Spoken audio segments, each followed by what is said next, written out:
Ramdhani classes में आप सभी का स्वागत है।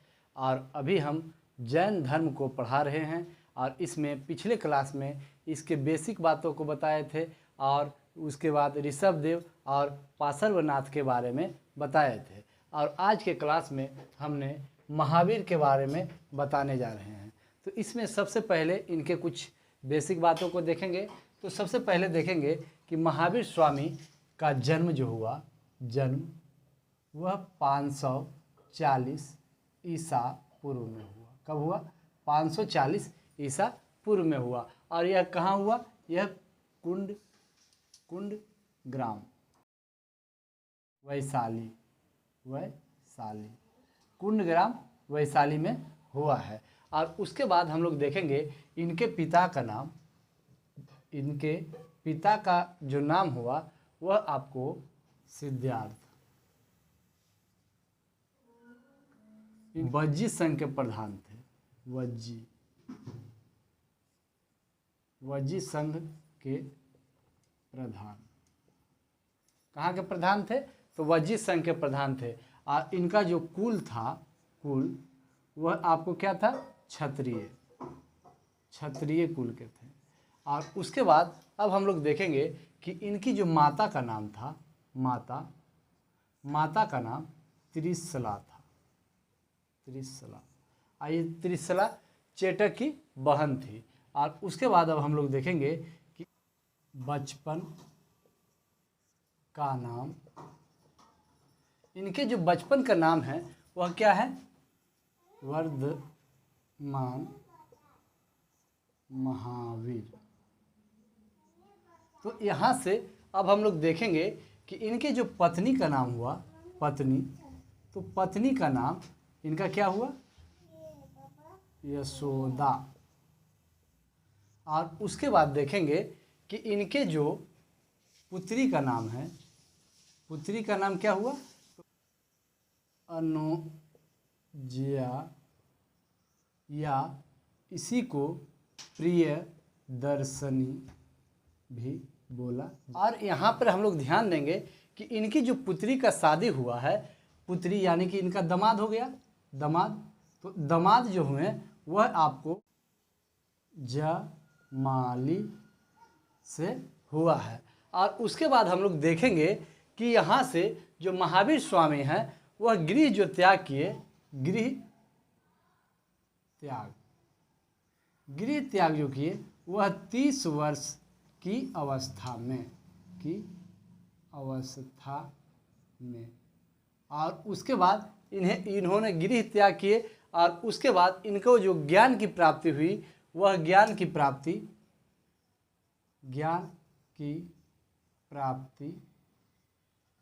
42 वर्ष की अवस्था में हुई है।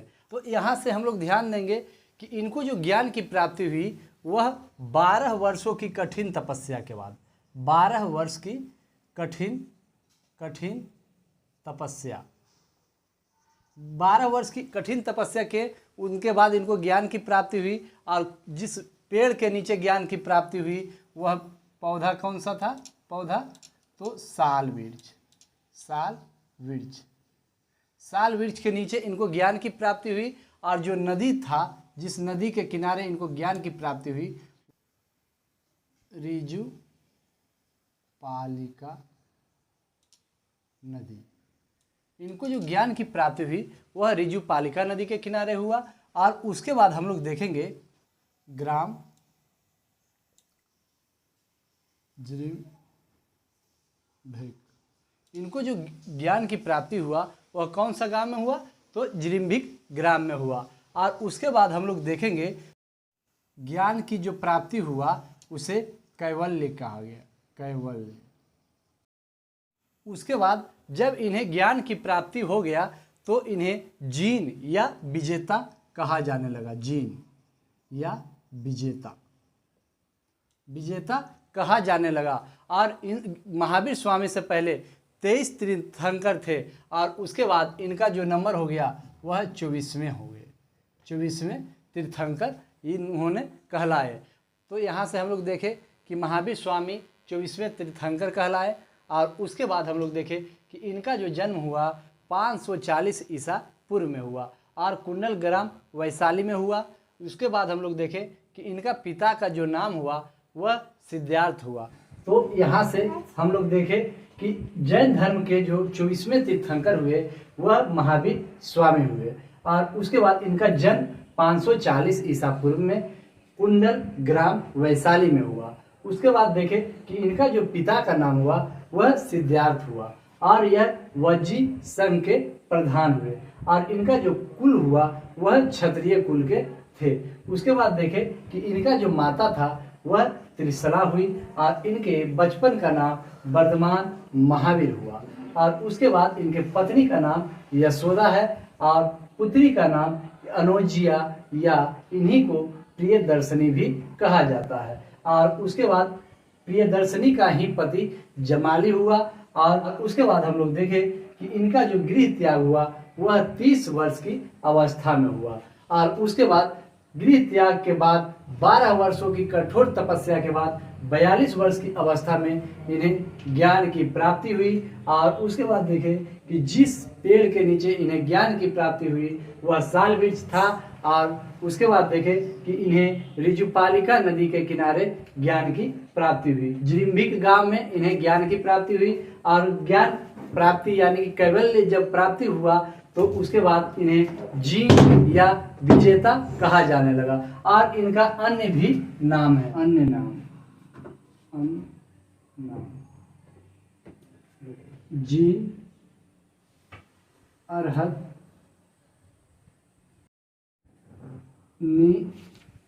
ग्रंथ और नाथ पुत इन्हें कहा गया और कविल भी इन्हें कहा गया।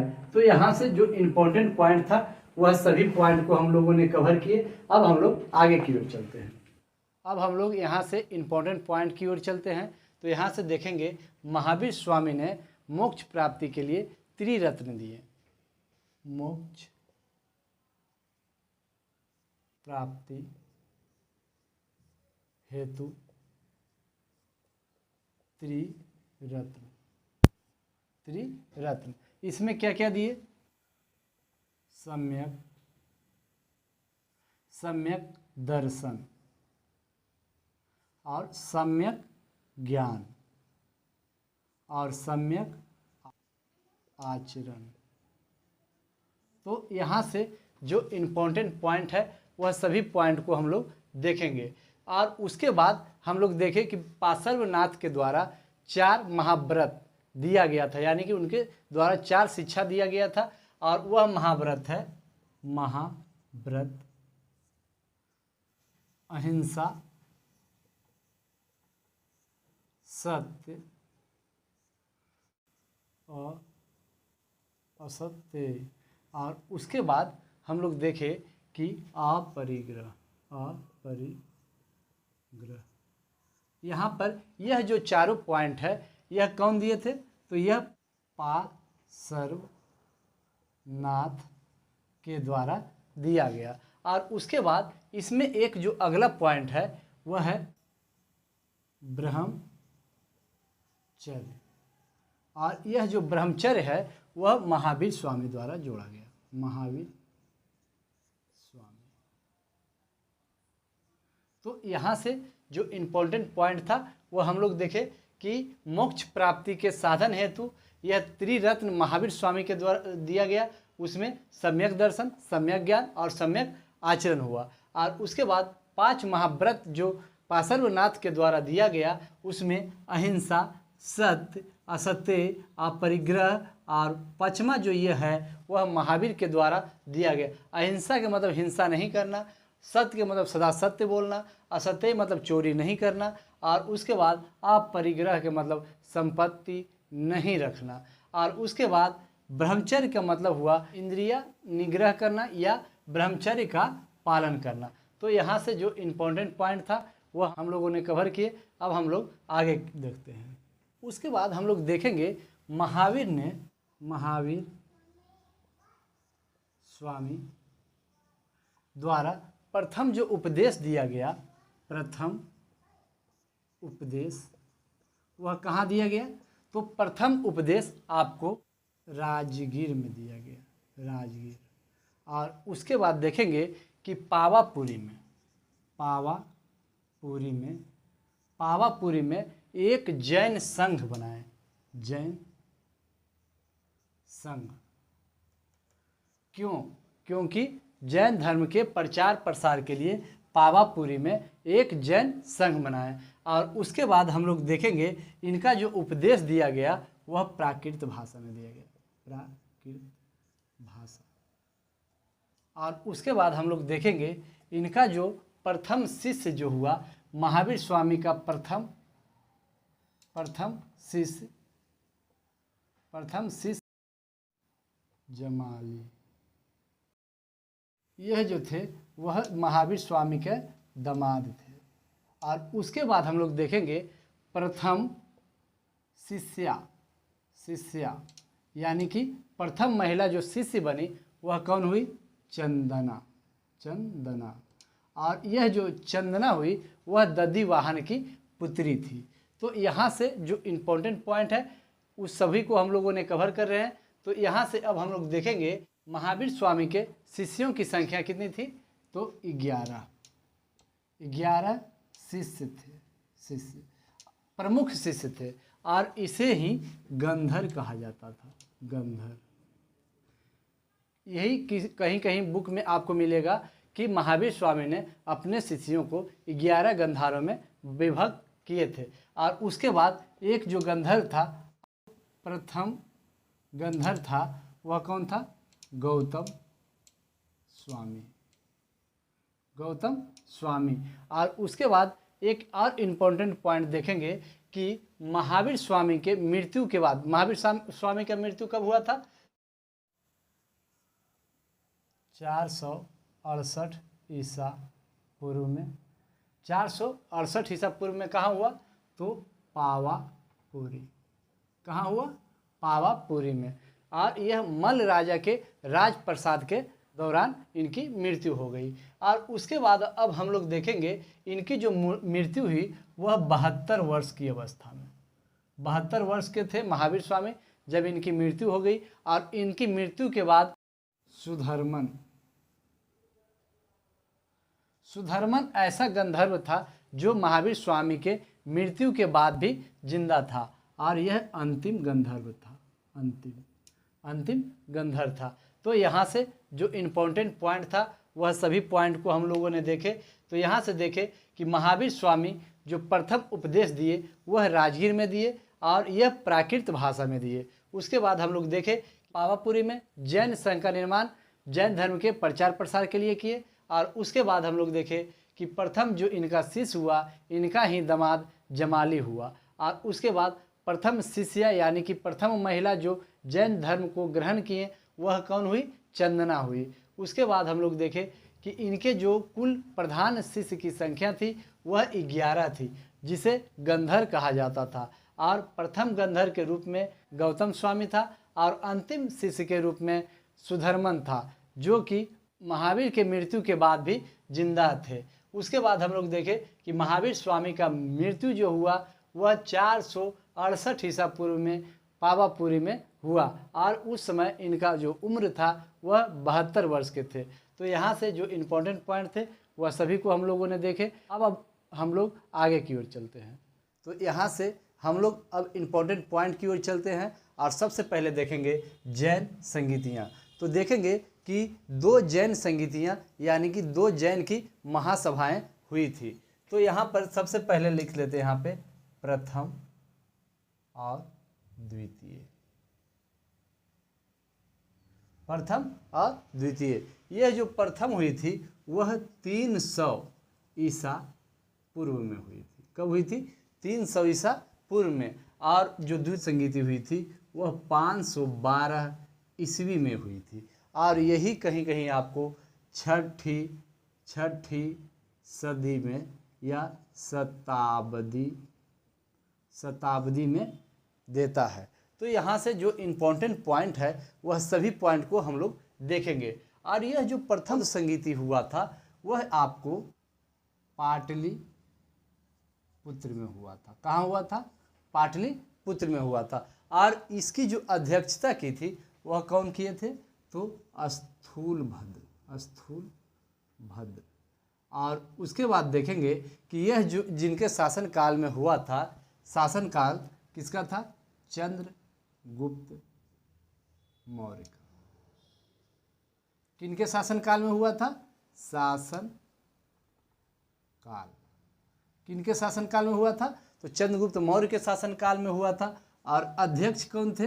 अध्यक्ष तो आपको स्थूलभद्र थे। और ये कहाँ हुआ था? तो पाटलिपुत्र में हुआ था। और यहाँ पे एकदम ट्रिक से भी याद करेंगे, एक 300 ईसा पूर्व, एक 6ठी सदी, बस एकदम इतना याद रखिएगा। और उसके बाद यहाँ पे पहली बार कहाँ हुआ? तो पाटलिपुत्र में हुआ, जो कि बिहार में पड़ता है। कहाँ पड़ता है? बिहार में। और उसके बाद देखेंगे कि द्वितीय जो जैन संगीतियाँ हुई है वह आपको वल्लभी। और यह कहाँ पड़ता है? तो गुजरात। कहाँ पड़ता है? गुजरात में। और उसके बाद देखेंगे इसकी जो अध्यक्ष थे वह कौन थे? क्षमा श्रवण। कौन थे? क्षमा श्रवण। तो यहाँ से जो इनके इम्पोर्टेंट पॉइंट थे वह हम लोग देख लिए। अब यहाँ से ये जो प्रसंगीति हुई है वह बहुत इम्पोर्टेंट है। यहीं से आपको श्वेतांबर और दिगंबर जैसे दो संप्रदायों का गठन हो गया। जैन धर्म का दो शाखा हो गई। कौन कौन? पहला शाखा हुई श्वेतांबर और दूसरा शाखा जो हुई वह दिगंबर। तो यहाँ से अब हम लोग सबसे पहले चंद्रगुप्त मौर्य के बारे में जानेंगे। इन्होंने अपने जीवन के अंतिम समय में जैन धर्म को अपनाए थे और इन्होंने जैन धर्म की शिक्षा लिए। उनका नाम है जैनाचार्य भद्रबाहु। जैनाचार्य भद्रबाहु से इन्होंने जैन धर्म की शिक्षा लिए और उन्हीं के साथ कहाँ चले गए? श्रवणबेलागोला।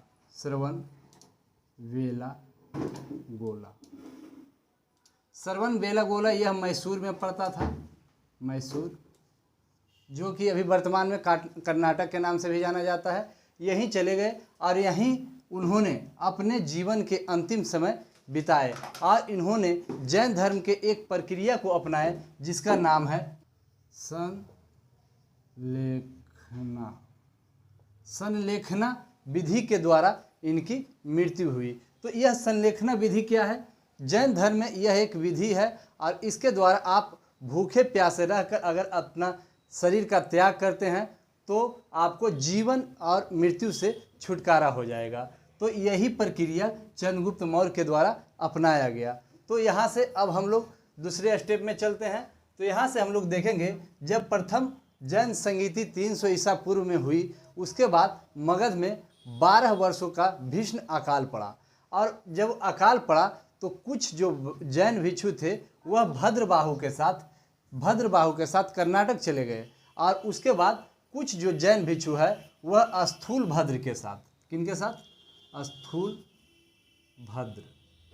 स्थूलभद्र के साथ मगध के धरती पर ही रुक गए। तो यहाँ से अब हम लोग ध्यान देंगे कि जब वह कर्नाटक से वापस मगध आए तो यहाँ के जैन भिक्षु और वहाँ के जैन भिक्षु में काफ़ी मतभेद हो गया। और जब मतभेद हो गया तो उसके बाद जैन धर्म जो है दो भागों में विभक्त हो गया।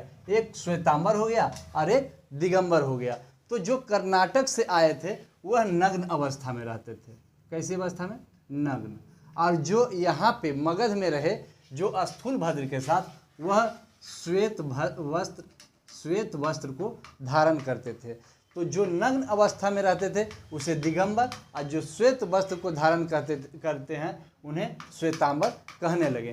तो यहाँ से अब हम लोग इम्पोर्टेंट बात को देखेंगे कि जो कर्नाटक से आए वह भद्रबाहु के शिष्य थे और उसके बाद जो श्वेतांबर थे वह स्थूलभद्र के शिष्य थे। तो यहाँ से जो इम्पोर्टेंट श्वेतांबर और दिगंबर को हम लोग देखें कि दिगंबर नग्न अवस्था में रहता है और श्वेतांबर श्वेत वस्त्र को धारण करता है। तो अब यहाँ से हम लोग देखेंगे कि भद्रबाहु के द्वारा एक पुस्तक लिखा गया, उसका नाम है कल्पसूत्र। और यह जो है पुस्तक, इससे जैन धर्म के जीवनी मिलता है। और उसके बाद हम लोग देखेंगे कि यह जो श्रवण बेलगोला है, श्रवण बेलागोला, यही जो है गोमतेश्वर की मूर्ति, गोमतेश्वर की मूर्ति का निर्माण किया गया। और यह जो है गंग वंश के द्वारा किया गया था। तो यहाँ से जो इम्पोर्टेंट पॉइंट है, और एक बात को हम लोग देखेंगे, जो चंद्रगुप्त मौर्य की मृत्यु हुई वह चंद्रगिरी पर्वत पे। तो यहाँ से अब हम लोग एकदम इम्पोर्टेंट पॉइंट को देखेंगे कि भागवती सूत्र, यह भागवती सूत्र है, इसका भी संबंध जैन धर्म से है, जैन धर्म। और उसके बाद हम लोग देखेंगे मथुरा कला का संबंध भी जैन धर्म से है। और उसके बाद हम लोग देखेंगे कि खजुराहो का जैन मंदिर चंदेल शासक के द्वारा बनाया गया। तो यहाँ से जो इम्पोर्टेंट पॉइंट है वह सभी को हम लोगों ने कवर किए। तो यहाँ से हम लोग देखें कि जैन संगीतियाँ जो हुई है वह 2 जैन संगीतियाँ हुई है। प्रथम जैन संगीतियाँ 300 ईसा पूर्व में हुई थी, और दूसरी जो जैन संगीतियाँ हुई है वह 6ठी सदी में हुई है। अब प्रथम जो हुई है वह पाटलिपुत्र बिहार में हुई है, और दूसरी जो हुई है जैन संगीतियाँ वह वल्लभी गुजरात में हुई है। और उसके बाद देखेंगे कि प्रथम जो जैन संगीतियाँ हुई है उसका अध्यक्षता स्थूलभद्र के द्वारा किया गया था, और दूसरी जो जैन संगीतियाँ हुई वह क्षमा श्रवण के द्वारा किया गया।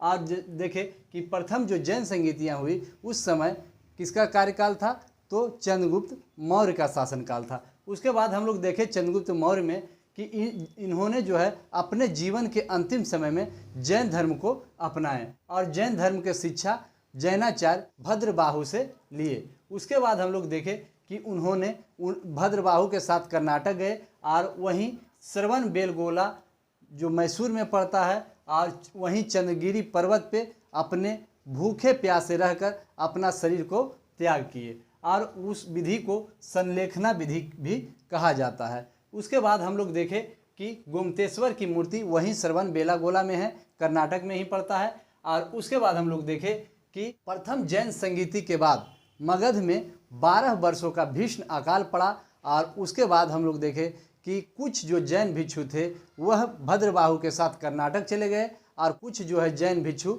वह मगध में ही स्थूलभद्र के साथ रह गए। और उसके बाद हम लोग देखें कि जब कर्नाटक से भद्रबाहु का शिष्य जब यहाँ मगध की धरती पे वापस आए, तो यहाँ के साधु जो स्थूलभद्र के थे और वहाँ में काफ़ी मतभेद हो गया, और उसके बाद श्वेतांबर और दिगंबर जैसे 2 भागों में जैन धर्म विभक्त हो गए। तो श्वेतांबर वह कहलाए जो मगध की धरती पर रह रहे थे, और उन्होंने श्वेत वस्त्र को धारण किए। और उसके बाद दिगंबर जो कर्नाटक से लौट करके आए, और उन्होंने नग्न अवस्था में रहते थे, और वह भद्रबाहु के शिष्य थे। तो हम लोग श्वेतांबर और दिगंबर को भी बहुत अच्छी तरह से समझिए। और उसके बाद हम लोग देखें कि मथुरा शैली का भी संबंध जैन धर्म से है, और खजुराहो का जैन मंदिर चंगेल शासकों ने बनवाया है। और यहीं से हम लोग देखें कि भद्रबाहु के द्वारा एक पुस्तक लिखा गया जिसका नाम है कल्पसूत्र, और इसमें जैन धर्म के जीवनी हम लोग को मिलता है। उसके बाद भागवती सूत्र से भी जैन धर्म के बारे में जानकारी मिलती है। अब यहाँ से हम लोग ध्यान देंगे कि अंकेतावाद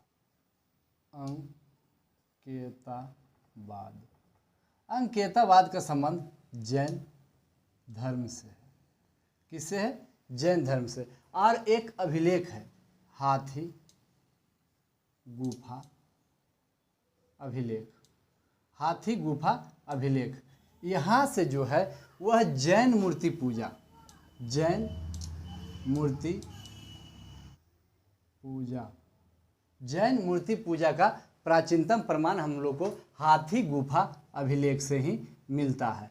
तो यहाँ से और एक चीज़ हम लोग देखेंगे कि चंद्रगुप्त मौर्य की जो मृत्यु हुई है वह 297 ईसा पूर्व में हुई है। कब हुई है? 297 ईसा पूर्व में हुई है। अब हम लोग देखेंगे अनुयायी में देखेंगे कि चंद्रगुप्त मौर्य